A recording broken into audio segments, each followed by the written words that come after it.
après-midi à tout le monde et bienvenue. Est-ce que... Chut, on peut commencer. On est déjà un peu en retard, comme d'habitude, à la conférence. Mais donc, on va commencer. Bienvenue à l'atelier sur l'approche personnalisée, l'approche centrée sur la personne. On va toucher sur beaucoup de thématiques qu'on a discutées un peu ce matin, mais on va avoir le temps et la possibilité de rentrer plus en détail et participer un peu. Je veux commencer par dire, on va s'introduire dans une minute. On a deux micros?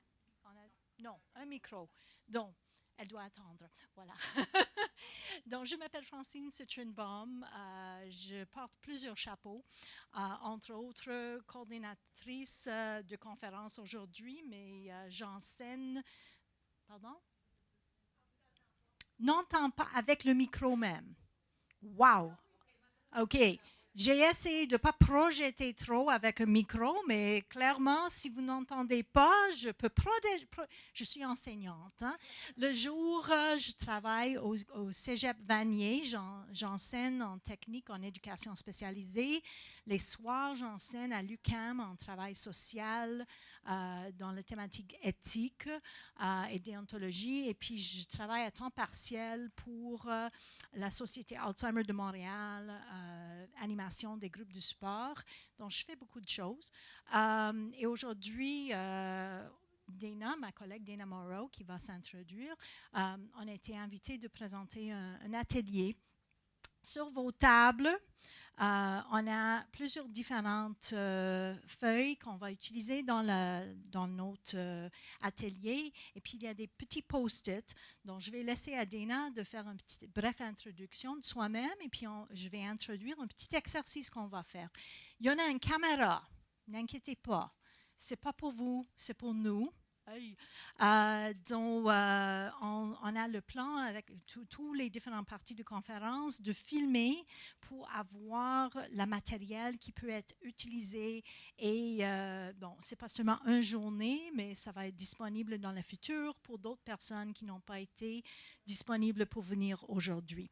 Mais si on n'a pas un consentement signé, on ne peut pas utiliser n'importe qui dans la salle. Donc, il y aura des parties, même si la caméra va avoir des parties qui incluent vos participations, ça va être modifié après le fait pour assurer qu'il n'y a personne qui va être mis sur l'Internet sans consentement. Si vous voulez consentir, on peut discuter après. Voilà. Et puis, j'introduis ma collègue Dana qui va... Bonjour tout le monde, je m'appelle Dana Moreau, puis comme Francine, je suis professeure en éducation spécialisée au Cégep Vanier.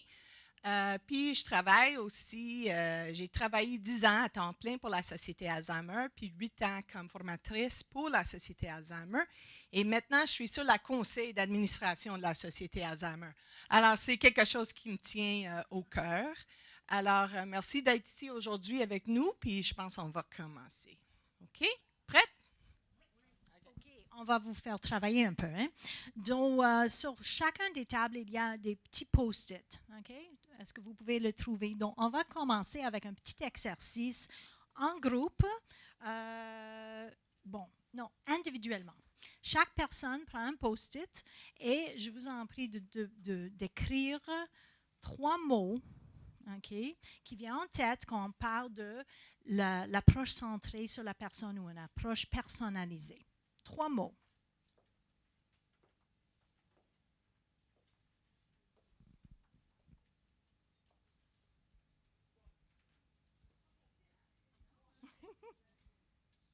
On peut prendre de l'inspiration de ce matin ou de vos expériences personnelles.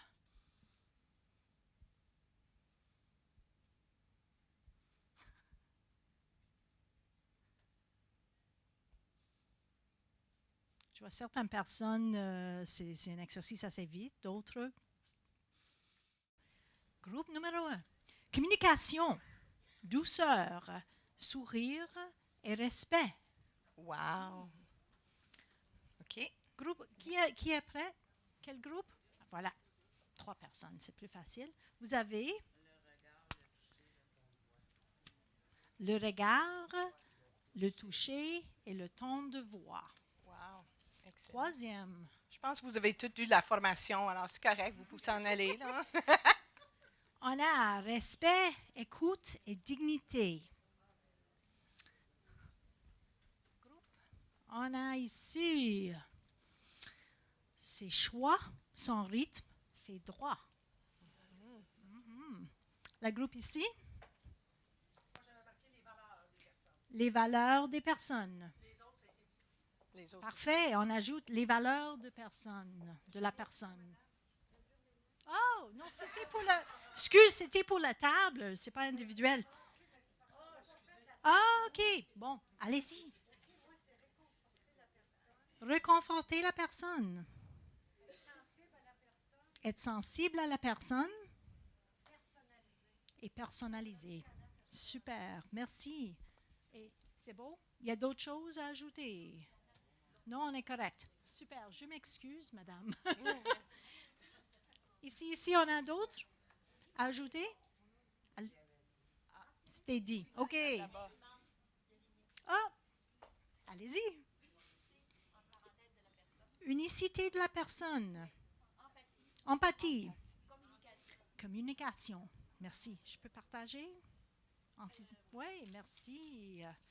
Je les garde. Moi, j'ai vu les... D'autres histoires de vie. Le vécu de la personne. Adapté à la personne. C'est bon? Vous avez quelque chose écrit ou non? La OK. famille, OK. On Donc, a ici, je vais juste ajouter parce que allez-y. la table est prête à aller. Consentement. Wouh! Avez-vous d'autres? Ah, ça a été Hey, déjà. c'est bon. Consentement, on peut ajouter à la... Vous pouvez l'écrire et me donner après? C'est correct. Oups! On ne peut pas choisir en trois. Collaboration, compassion, problème, connaissance de la problématique, habitude, travail, aimer, être humain. Merci. Oui. Créativité. Merci. Et il y en a d'autres? Est-ce qu'on a d'autres à ajouter? La famille. La famille. La famille. La Toute famille. La famille. Oui, non? Comprendre. Créer un lien de confiance. OK. Donc, je pense qu'on a fait le tour. Hey, bon, on est terminé maintenant. Je pense qu'on comprend bien c'est quoi l'approche. Non, on a d'autres choses à faire. Bon, donc, on continue. J'ai changé là.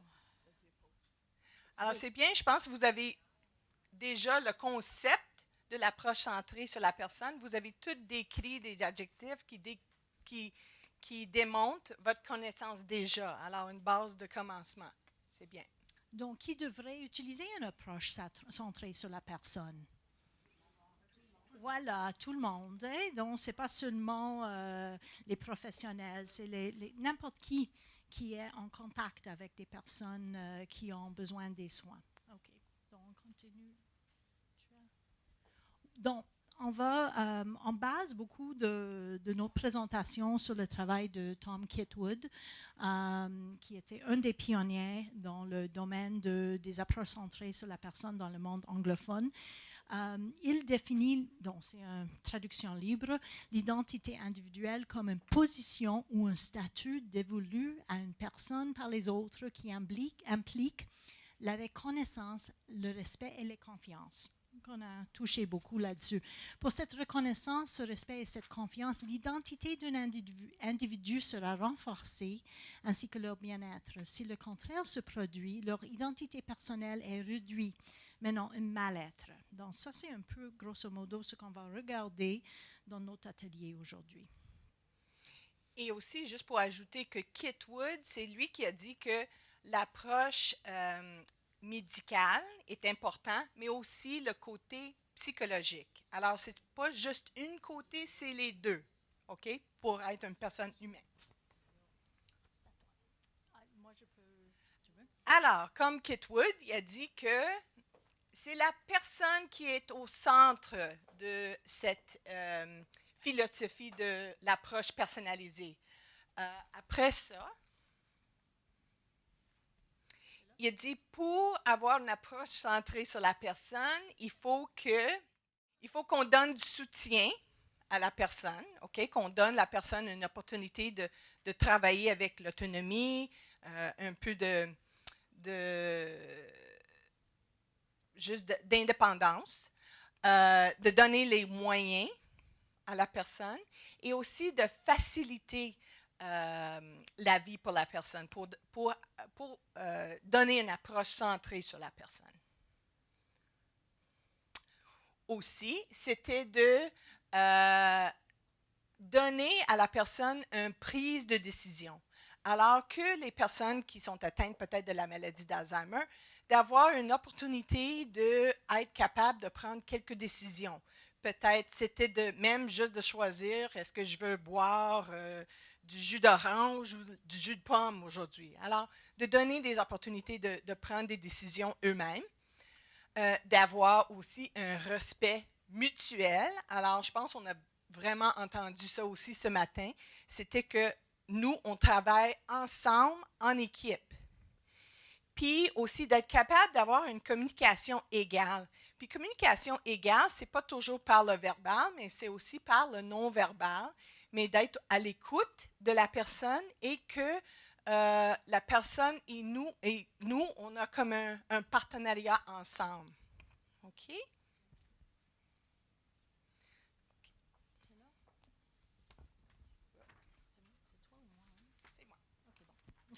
OK. Alors, aux États-Unis, il y avait une recherche qui était faite par deux chercheurs qui s'appellent Wilbur et Moscada.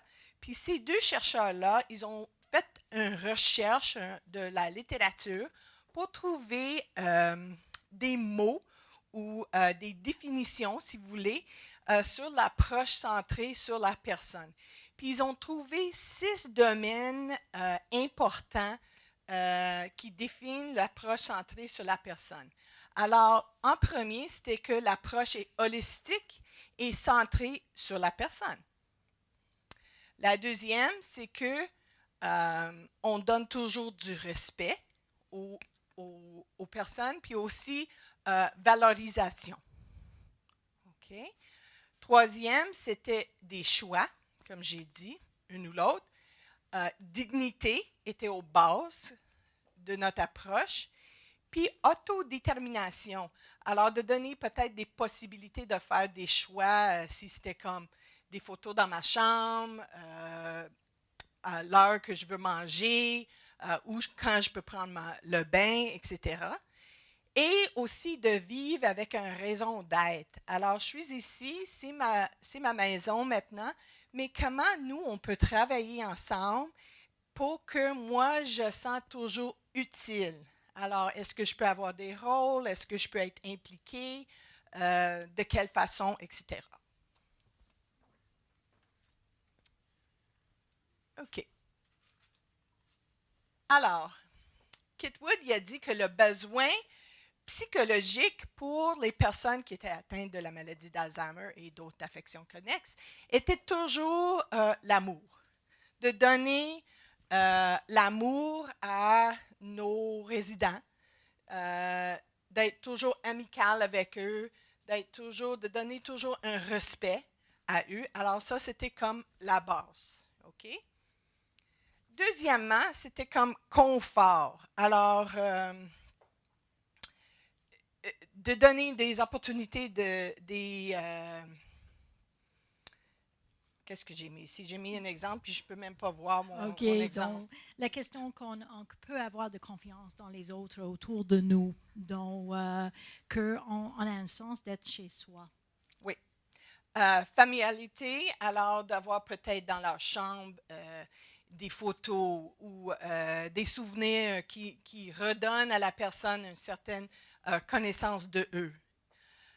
Inclusion, alors d'être inclus dans des activités sociales, d'avoir toujours comme un sens de valorisation. OK? Et aussi d'avoir un rôle, de donner comme des opportunités de participer dans leur passé intérêt. Peut-être c'était de faire la table ou le jardinage, mais d'être d'être impliqué et d'avoir un rôle toujours. Et aussi identité. Alors, la personne est unique. C'est sûr qu'on a une expression, quand vous connaissez une personne atteinte de la maladie d'Alzheimer, vous connaissez seulement une personne atteinte de la maladie d'Alzheimer. Alors, ils sont tous différents. Il faut aussi sentir comme unique. Okay? Alors, il faut que les gens sentent uniques aussi, puis appréciés. Alors, pour la personne avec une maladie neurodégénérative avancée, leur aidant, des fois, sera responsable de répondre à ses besoins.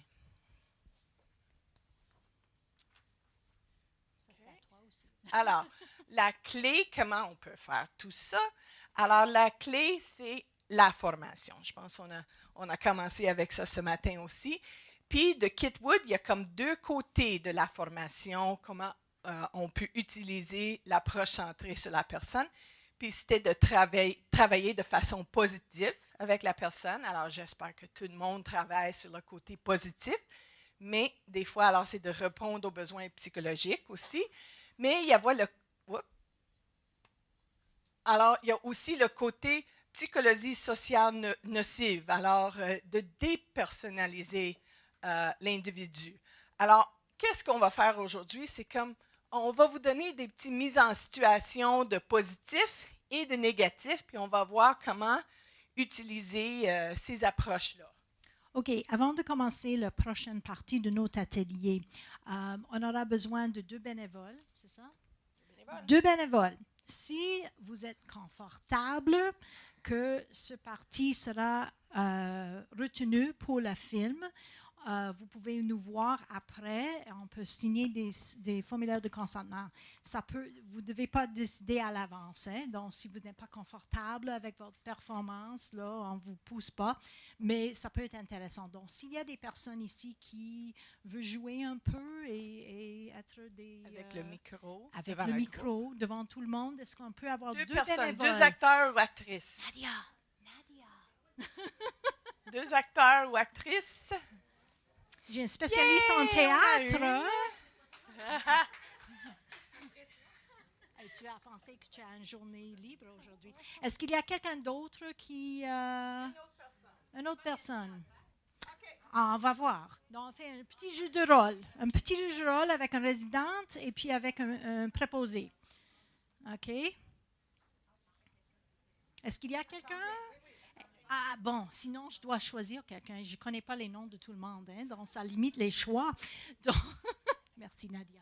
OK, donc, jeu de rôle.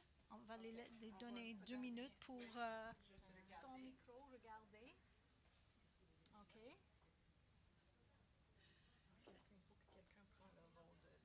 Oui, il faut choisir qui va prendre quel rôle, puis une chaise. Hein? David, tu peux faire le Pas de Luc? problème. Mauvais préposé, tu es prêt? Okay.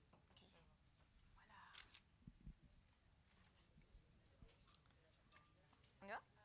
Contexte, c'est CHSLD. OK. Et puis, tu viens dans la chambre, tu as ton job à faire, puis toi, tu es là et puis tu réagis.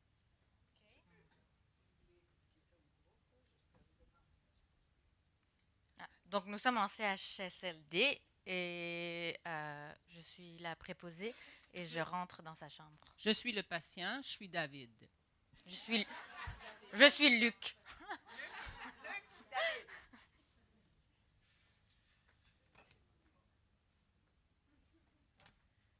Allez, David, vous n'avez pas encore mangé vos légumes. J'en veux plus, j'ai terminé. Vous n'aurez pas de dessert si vous n'avez pas fini tout votre plat. Mangez les légumes, c'est bon pour la santé. Non, merci, je dois partir maintenant. Jeanne, elle vient me chercher là, dans 15 minutes. Là. Dans 15 minutes. Jeanne m'a appelé avant le souper. Elle m'a dit de vous dire qu'elle sera en retard. Vous avez encore du temps. Pouvez-vous juste terminer vos légumes? J'aime pas ça, des légumes, j'aime pas ça. Bien sûr que vous aimez ces légumes. Laissez-moi vous aider. Ouvrez votre bouche. Ouvrez votre bouche. Bravo! Ce n'était pas si difficile. Je t'aime plus. Maintenant, je peux vous donner votre dessert. Je t'aime plus.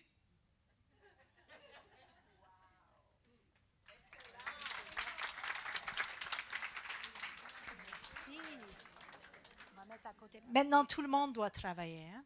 Oui. Merci énormément. Hein? OK. Alors, on a donné à vous déjà un tableau. Je pense que Francine, elle va expliquer un petit peu c'est quoi les petits aspects dans le tableau, puis ça va faciliter la tâche pour vous. OK. Donc, il faut vraiment, je dois avoir l'attention de tout le monde. Donc, on prend le concept en anglais qu'Etwood a nommé Malignant Social Psychology, qu'on traduit comme psychologie sociale nocive. Donc, ce sont des choses à ne pas faire, hein, finalement. Donc, elle a identifié plusieurs différentes catégorisations des types de comportements qui ne sont pas centrés sur la personne ou qui sont vraiment nocives, qui ont un effet négatif sur la personne. Donc, des choses qu'il a identifiées, c'est la déception. On n'a pas expliqué dans la situation ici. David, elle a dit que Jeanne, qui est sa femme, qui est décédée, est supposée devenir. Et puis la réaction de Luc, c'était, elle a téléphoné. Donc, on parle de déception, décevoir la personne pour distraire ou manipuler la personne. Donc, pour faire que la personne fait ce que vous voulez par la déception. Déqualification, ne pas laisser la personne faire ce qu'elle peut toujours faire. Donc, quelqu'un toujours a des capacités, et puis en l'ignorant ses capacités, on fait pour lui. Infantilisation, je pense que c'est un que tout le monde connaît, qu'on traite la personne qu'il est comme enfant. Intimidation, donc faire des menaces pour contrôler le comportement, même jusqu'au point de force physique. Donc, étiqueter la personne, donc donner une étiquette, comme on dit, Dana, on connaît une personne avec Alzheimer, ça veut dire on connaît une personne avec Alzheimer, mais de dire que c'est le cas difficile, OK, ou c'est, le lit 402, ou la personne... Madame agressive, Madame difficile, donc tous ces types d'étiquettes qui... détruit l'identité et la personnalité individuelle de la personne. Stigmatisation, donc rejeter la personne, que la personne veut faire quelque chose et puis on le refuse. Éloigner, donc si on donne, comme moi je fais maintenant, je donne l'information trop vite. Donc pour quelqu'un qui a des difficultés à comprendre, si on fait des choses trop vite, la personne est perdue. Donc de mettre assez lente et vraiment être dans le rythme de la personne qu'on a parlé. Invalidation, ne reconnaître pas la réalité de la personne. Donc, si la personne dit, elle voit des choses, on dit non, il n'y a rien là. Invalider. Exclusion de la personne, soit physiquement ou émotionnellement. Objectiver la personne, traiter les personnes comme objets, particulièrement dans le contexte des soins. Okay, ne reconnaître qu'il y a une personne là, c'est seulement une tâche. Ignorer la personne, on voit souvent qu'on parle de la personne devant lui comme il n'était pas là. Imposition, donc forcer la personne à faire quelque chose. Négligence, donc ne répondre pas aux besoins soit physiques ou psychologiques de la personne. Accusation, blâmer la personne pour un comportement qui est pas quelque chose qu'il peut contrôler ou que le comportement elle-même est une réaction à son environnement. Perturbation, dont soudainement interrompre la personne dans ses activités et ses pensées, encore ignorer son rythme. Dérision, donc moquer ou blaguer, faire des blagues au détriment de la personne. Et dernièrement, dénigrement, dévaloriser la personne. Alors, c'est votre tour de prendre une couple de minutes et de regarder dans votre mise en situation que vous l'avez vu ici et de dire, OK, lesquelles psychologies sociales nocives étaient utilisées par les deux parties, plus par le PAB que leur cliente, mais de trouver Identifier quels sont les éléments, ça va. Identifier quels sont les éléments selon ce liste ou d'autres mots que vous avez vus dans ce petit mise en scène. Okay? On va prendre quelques minutes en groupe pour en discuter un peu.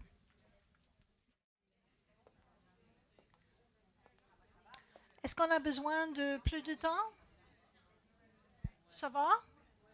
Oui? OK. On va retourner tout en plénière. OK. Donc, encore, je pense que probablement il y aura de duplication. Donc, je vais passer les tables, demander un par table, et puis après, on va voir s'il y a d'autres choses à ajouter. Ça vous va? OK. Donc, un commentaire, je vais aller en ordre comme ça. Donc, un commentaire, qu'est-ce qu'on a vu? Infantalisation. OK? On a vu de l'enfantalisation. L'imposition. OK. Qu'est-ce que vous avez identifié? Pas prêt. Intimidation. Intimidation. OK? Il faut manger les légumes. Sinon, oui, vous avez déjà participé. Vous avez des qualifications. OK? Il était capable et puis n'a pas laissé la place pour lui à faire ce qu'il peut faire. On a dit. Il y en a un autre? Déception. Oui, il y avait de déception là-bas. Donc, la femme, elle va être en retard. Elle est décédée. Hein? Oui. Invalidation. Parce qu'il ne reconnaît pas la réalité de la personne qui n'aime pas les légumes. Quelque chose d'assez simple. Et ce n'est pas quelque chose qui est inventé, c'est ce qu'il aime. Oui. Il n'y a pas d'autre chose. Bon, on a fait le tour. Je commence avec vous la prochaine fois. Oui. D'autres choses? Pardon? Dérision. OK. On peut interpréter comme ça. Peut-être que ce n'était pas direct, mais il y avait un certain manque de... OK. On accepte. OK. La dérision. OK. Est-ce que j'ai manqué un groupe? Oui. Négligence. OK. Et vous? Imposition. OK. Est-ce qu'on a... On a forcé la personne de manger, hein, qui a dit « elle ne veut pas ». OK, est-ce qu'on a fait le tour? Perturbation, OK, il est en train de faire quelque chose et puis on l'a interrompu. Oui, d'autres choses? Déqualification, oui. OK, à la fin, il fait manger, c'était quelqu'un qui est capable. Éloigné, OK, wow. On a fait le tour, hein? Ah, il y en a un autre, oui. La négligence? Oui, la négligence parce que ça n'a pas respecté ce qu'il, lui, il a besoin à ce moment-là. C'est très bien parce que nous, on a trouvé comme 6 ou 7, puis oui. vous avez trouvé comme une dizaine. Là, alors, excellent. Encore donc, plus loin. Ça a passé en 2 minutes. En 2 minutes. Et puis, on a eu à peu près une douzaine des différentes actions qui étaient nocives psychologiquement envers cette personne-là. Ça ne prend pas beaucoup de temps de rater une relation. Hein? Donc, il y a d'autres choses à ajouter? Non? On est correct? OK. Donc. Puis ça, c'est juste une chose pour vous dire, moi, je garde maintenant le tableau avec moi toujours parce que nous, on va toujours en stage avec nos étudiants, puis on voit des exemples 10 fois par jour, là, c'est facile. Alors, je le dis maintenant, es-tu capable d'identifier lequel? Puis la personne va dire, ah oui, c'est whatever. Puis, alors maintenant, ça devient plus en plus dans notre langage, puis on est plus capable, on est mieux capable de s'identifier les termes. Alors, on a un autre petit mise en situation pour vous. OK, donc c'est encore, on peut avoir des différents bénévoles ce Oui, soir? on va voir le côté positif. Oui, OK. On va faire encore dans le style de Reka. Donc maintenant, on va faire le bon exemple. Nadia, tu veux retourner? Nadia, reviens. On va retourner encore. Un autre ici? OK, 2 personnes.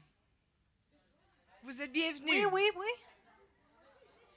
OK, voilà. on a un différent David. Hein? C'est bon. Merci. David, puis on a besoin d'un Luc. On a besoin de Luc. Luc. Hey! Voilà. OK. Dans la situation ici, on a... Bon, c'est pas nécessairement David, on peut changer le nom, mais elle est dans sa chambre au CHSLD, s'assoit, regarder le télé et... Ben oui. ou Lucie. Lucie, la PAB, cogne à sa porte. Donc, prends 1 minute pour regarder la situation. Vous pouvez jouer avec, mais ça, c'est votre modèle. Oh, micro.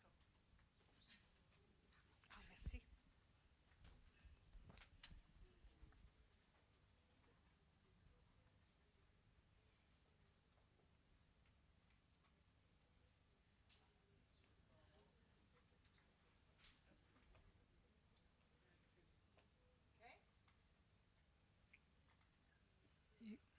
Bonjour, David. Est-ce que je peux rentrer? Mais oui, aucun problème. Viens, viens. Écoute, je prépare les menus pour le souper ce soir et je veux savoir si vous voulez du ragoût irlandais ou bien une omelette. Je n'aime ni l'un ni l'autre. Peut-être le ragoût. C'est correct. Qu'est-ce que vous aimeriez? Nous pouvons voir ce qu'on peut faire pour vous. Qu'est-ce que Ouais, vous aimeriez vraiment? d'autre? Peut-être des fèves au lard et du pain. Mais j'ai pas vraiment faim. Aucun problème. Je suis sûre qu'on peut arranger cela. Avez-vous besoin d'autre chose? Non, merci. Je pense que je vais regarder la télé jusqu'à ce que je vois quelque chose d'intéressant. Jeannette, prépare le bingo. Vous pouvez vous joindre à nous, ou je peux mettre un de vos vidéos si vous voulez. Oh, merci. L'idée du bingo me plaît.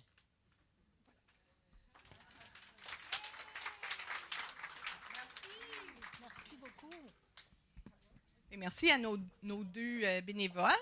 Et je veux mentionner pour les 4 bénévoles, quelques-uns je vous connais, d'autres je ne connais pas. Mais si vous acceptez qu'on utilise votre petite mise à jour dans notre vidéo, veuillez venir me voir pour donner un consentement. Si vous ne venez pas, on ne va l'utiliser pas, je vous promets. OK?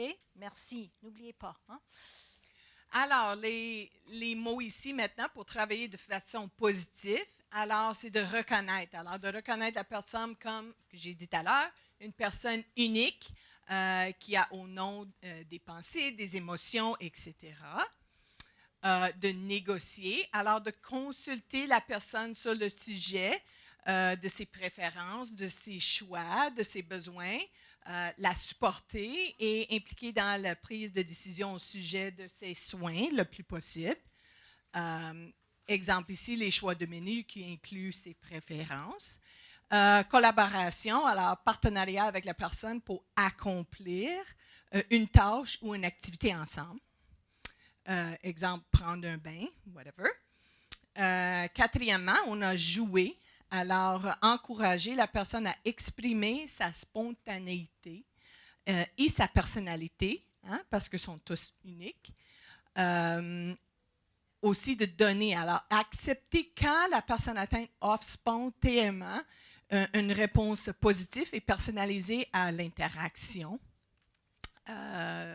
Alors, exemple, la personne atteinte veut donner une fleur du jardin aux infirmières. Stimuler, alors de favoriser les interactions entre la personne et tous ses sens, alors comme l'aromathérapie, la musique, etc. De toujours fêter. Moi, je parle toujours de la fête parce que ma formation, je suis éducatrice aussi spécialisée, puis aussi récréologue. Alors, de fêter, nous, on fête toujours. Alors, on fête tout. Alors, c'est de célébrer toutes les choses que la personne trouve je ne peux pas dire le mot. Réjouissement. Non. Réjouissante. Voilà. Ça ne sort pas.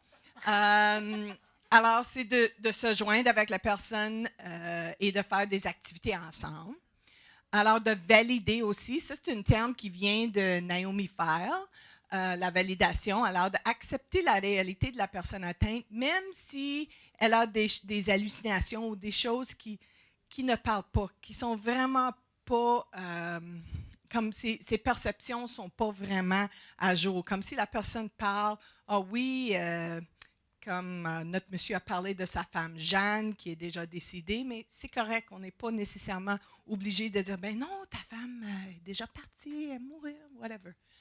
de détendre, à offrir un réconfort personnel, un espace, un environnement sécuritaire au plan émotionnel. Exemple, une personne atteinte de démence qui vit de la détresse, ne l'isolez pas, tenez sa main, validez ses émotions.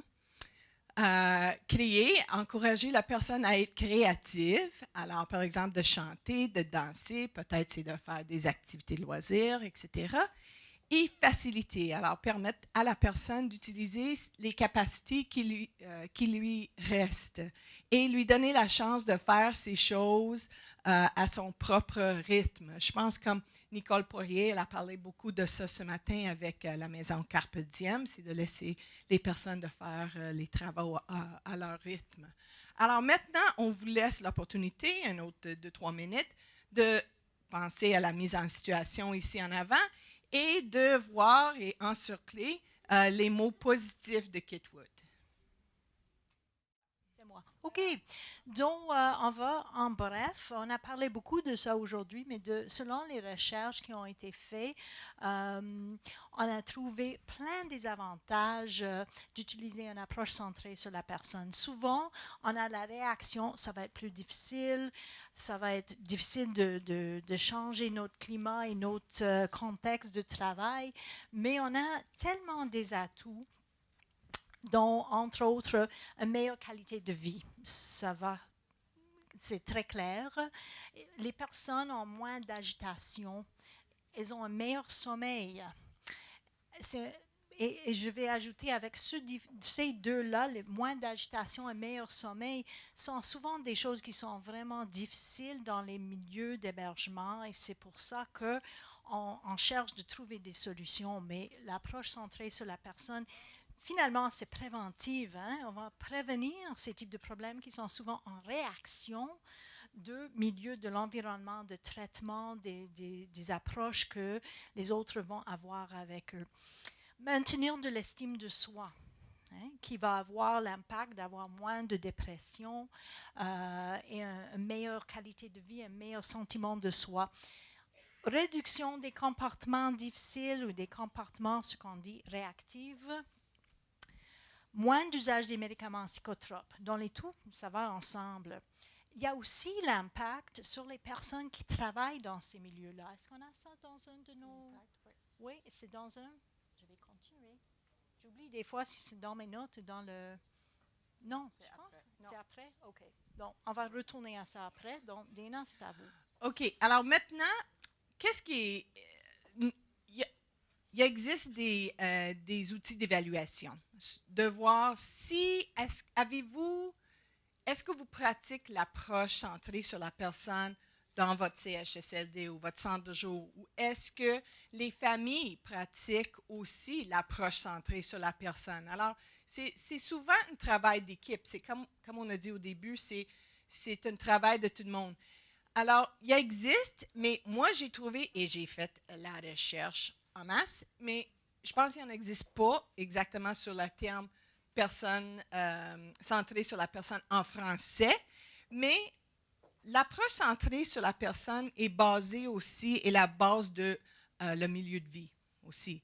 Alors, ces outils d'évaluation, vous pouvez toujours aller en ligne et les trouver. Il y en a plusieurs, et je ne veux pas parler de chaque outil, mais comme la première, Dementia Care Mapping, celui-là existe, c'est une évaluation de la point de vue de la personne. Alors, est-ce que dans mon centre d'hébergement, est-ce que les membres du personnel, etc., donnent une approche centrée sur la personne? OK? Puis c'est comme un questionnaire, une évaluation. OK? Il y en a plusieurs.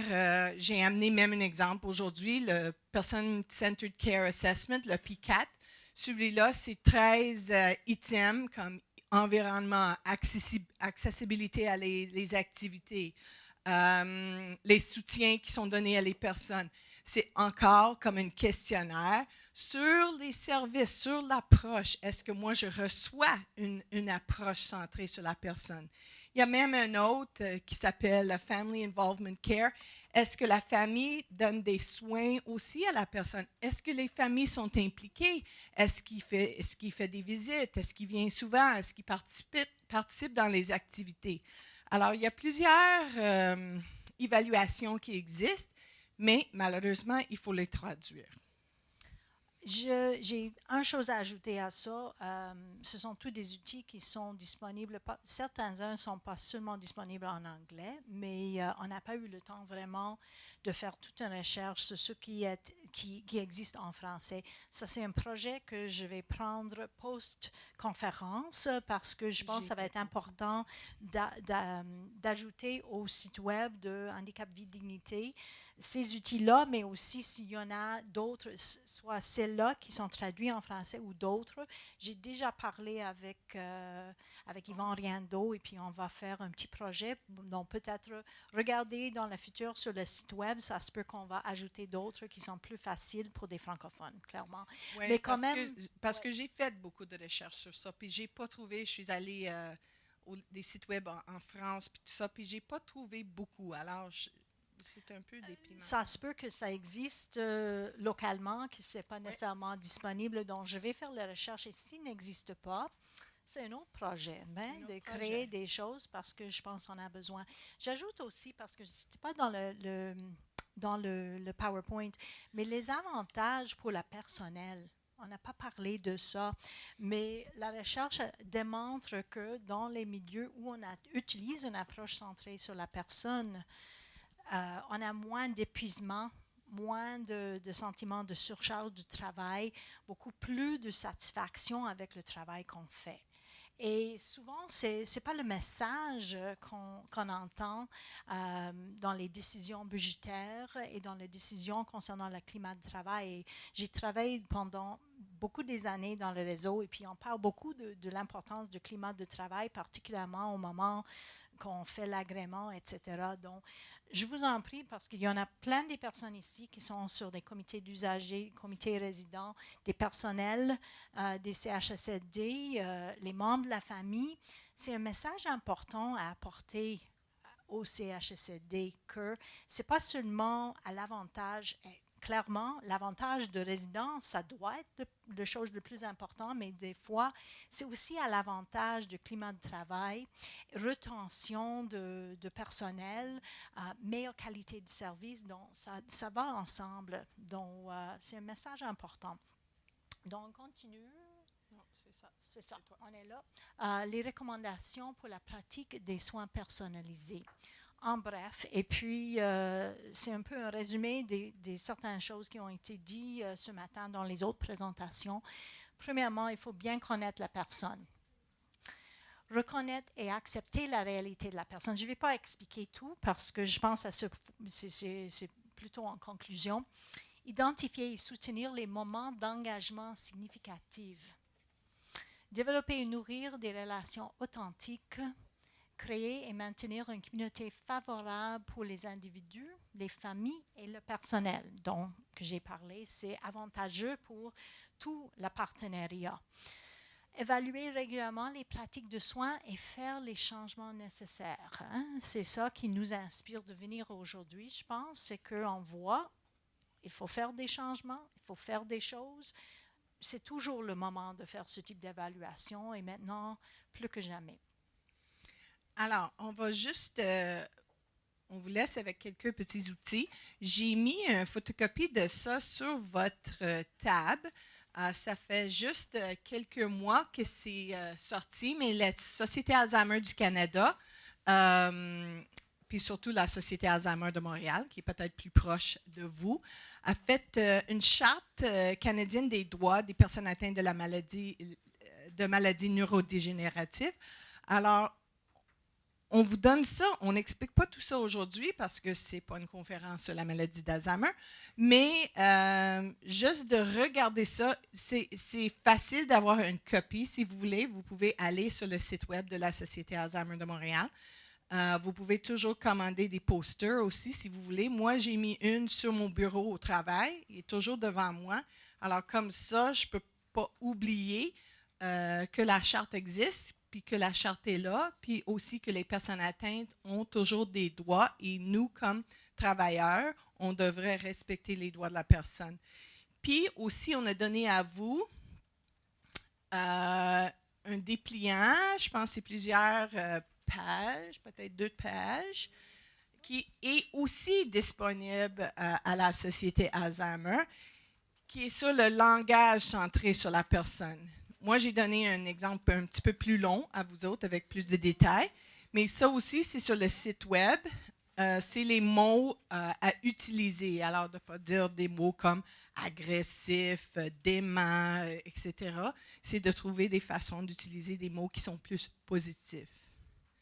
OK?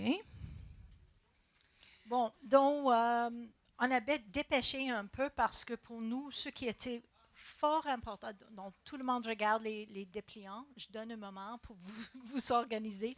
On a fait plein de photocopies, vous pouvez apporter aux collègues ou aux autres ce qui reste. Hein, oui, il y en reste, puis si vous n'avez pas, il y en a peut-être sur d'autres tables parce qu'on a mis... Parce que j'ai pas su combien de personnes vont être sur chaque table, donc il y a ceux qui restent ici, vous pouvez venir les chercher. Il y a tout un forêt que j'ai détruit en préparation pour l'atelier. Je préfère que ça va être utilisé, au moins. Donc, on a gardé un bloc de temps à la fin parce que finalement, on parle beaucoup, mais dans l'action. Ça, c'est là qu'on a le défi. Comment est-ce qu'on peut faire la transition de culture de l'organisme? Comment est-ce qu'on peut vraiment trouver des moyens pour appliquer ces principes dans le jour à jour? Et je sais, il y en a certains d'entre vous qui ont beaucoup de différents rôles, dont certains qui viennent d'une CHSLD, d'autres qui sont des tables très mixtes. Donc, on va faire un exercice et je vous demande si vous avez une feuille de papier ou même un post-it ou quelque chose dont on peut collecter des recommandations à la fin, même si on n'a pas le temps de décrire et discuter tout. Mais on va vous laisser 10 minutes? Pas plus. On va laisser à peu près 10 minutes à 15 minutes pour chacun des tables pour faire une réflexion. Okay? Et puis, on va finir avec un autre plénière pour partager les recommandations. Ce n'est pas une question simple. Et c'est pour ça, je pense, on peut peut-être ici, dans la salle, essayer de faire une différence, d'inspirer des changements. Je veux ajouter aussi, c'était un des objectifs de conférence aujourd'hui, de développer des recommandations qui vont être soumises à un ministère gouvernemental.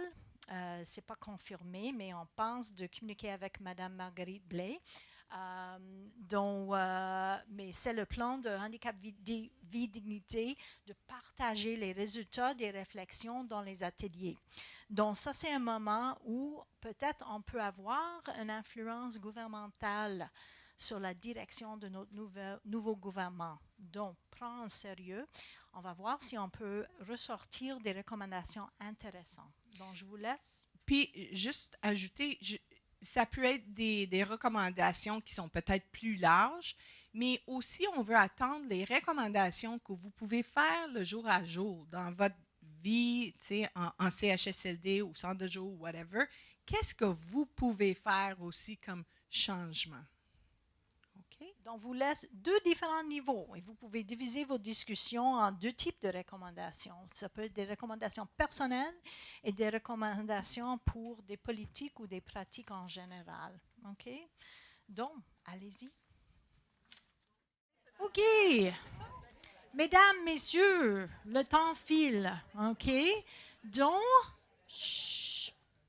on va faire le même exercice. Ça se peut qu'on a toutes des différentes recommandations, mais il faut écouter les autres pour ne pas manquer ce qu'ils ont dit, pour ne pas répéter les mêmes recommandations que les autres ont fournies. OK? Ce fois-là, je vais commencer en arrière. Je vais changer des choses. Les recommandations que vous avez. Formation. C'est tout? La base. C'est grand. Donc, première recommandation, on commence avec la formation, l'importance de la formation. Merci. Ici. Dans le fond, nous, ce qu'on disait, c'est qu'au niveau du défi, Ah, il n'y a pas de problème. Oui, d'accord. Donc, dans le défi, on disait, nous, le problème à dispenser les soins de façon personnalisée. Mettons que ça, c'était un des défis, là. Et au plan de la solution, on disait, bon, la connaissance de l'histoire de vie de la personne, ça fait une différence dans l'approche que l'on peut avoir. Et aussi, le travail d'équipe, le partage des bonnes pratiques aussi, pour ne pas inventer la roue continuellement, là. Est-ce que je peux vous poser une question, madame? Quand vous avez dit le travail d'équipe, est-ce que vous voulez dire la communication aussi entre votre équipe puis le partenariat des informations? Oui, oui, c'est ça. C'est C'est au ça. plan de l'information. Si, par exemple, quelqu'un a une façon d'approcher ou une façon de faire Excellent. qui va bien, ben pourquoi pas l'essayer, hein? Je dois circuler avec un formulaire de consentement. C'était bien dit. Je vais voir si je peux répéter pour le caméra. Donc, c'était vraiment personnaliser les soins. Il faut vraiment connaître la personne. Et la deuxième recommandation, c'est de partage entre les membres de l'équipe et les autres qui s'impliquent avec la personne, des choses qui fonctionnent bien. OK? Et pas réinventer le roue chaque fois et de profiter de ce qui a été déjà fait. C'est ça? Plus ou moins? Merci. Prochaine.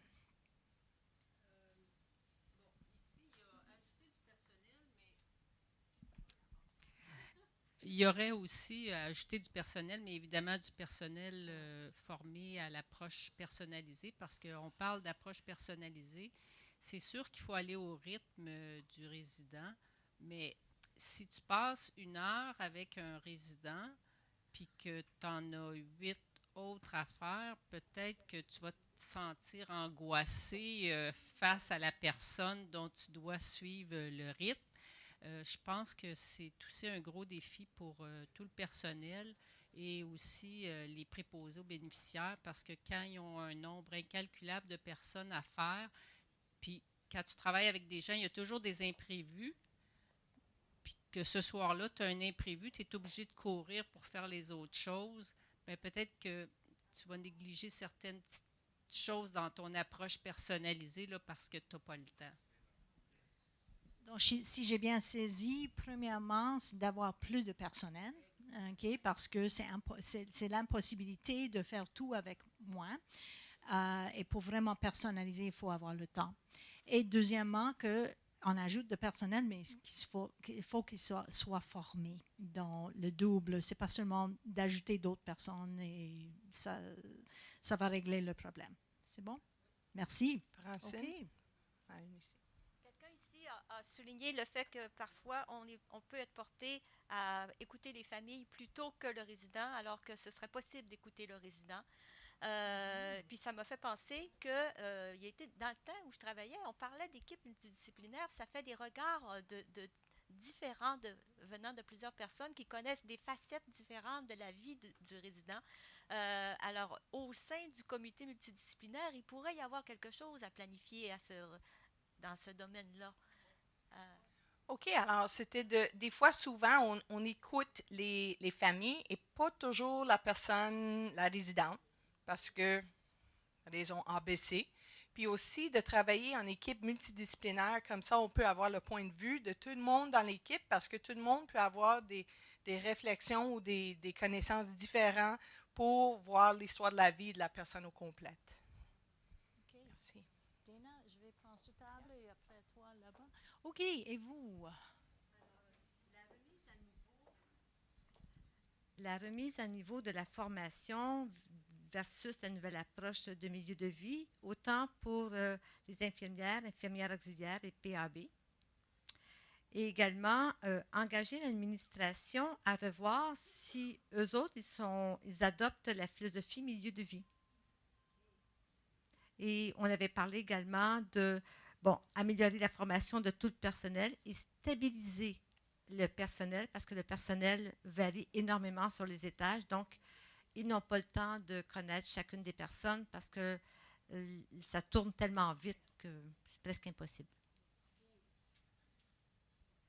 je ne suis pas sûre si je peux saisir tout ça assez bien. Donc, on ajoute à ce qu'on a dit l'importance de la formation, mais aussi la stabilité de qui travaille dans le milieu.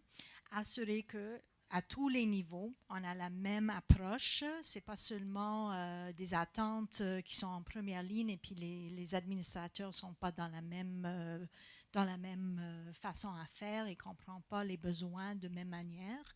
Il y avait un autre? C'est un peu comme comité d'usagers ou de résidents, Mhm. d'engager la gestion Mm. à évaluer qu'est-ce qu'ils font du point de vue de milieu de vie, si c'est ça qu'ils ont dans leur établissement. OK. C'est de prendre conscience. OK. Donc, on ajoute, donc, ça doit être un rôle du comité des résidents de vraiment évaluer la qualité de ce qui se passe dans le contexte. Non, j'ai pas. La gestion Engagé. Engagé. On peut dire peut-être pressionné même. On est poli ici, mais ça peut être. Donc, il peut faire de la pression, amener à s'évaluer la façon que ça fonctionne dans leur milieu. Donc, oui. Donc, finalement, être revendicateur pour les résidents pour assurer que le milieu fait l'évaluation de ses propres pratiques. J'ai bien saisi? OK. Bon. OK. Oui? Vous êtes prête? Oui. Vous avez dit identifier les agents de changement Identifier les agents de changement qui sont positifs, là, puis les faire multiplicateurs. qui sont positifs et de Les faire multiplicateurs. je peux pas dire. Multiplicateur. les deux anglophones qui font nos mieux ici. Multiplicateur. I don't know. Des agents multiplicateurs dans le milieu. Voilà. Que c'est réalisable. Oui, c'est réalisable.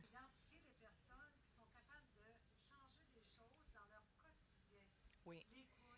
Oui, ça, c'est des choses qu'on peut changer dans notre quotidien. L'écoute, notre approche personnelle, c'est ça qu'on a dit à l'autre table, c'est notre approche au jour le jour.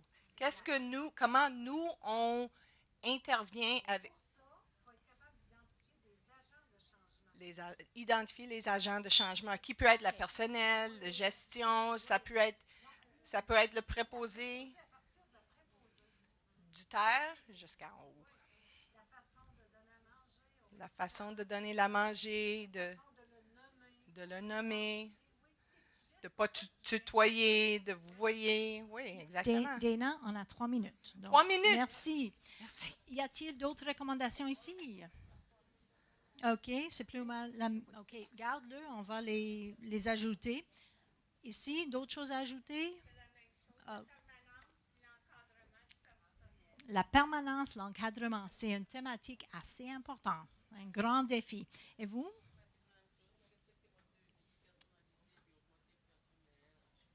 OK. OK. Donc, plus ou moins personnaliser les soins, connaître les personnes, augmenter la personnel et bien former la personnel. Donc, on a des thématiques qui sont assez communes. Certains qu'on peut changer nous-mêmes et d'autres qui prennent un appui organisationnel. Dernier commentaire.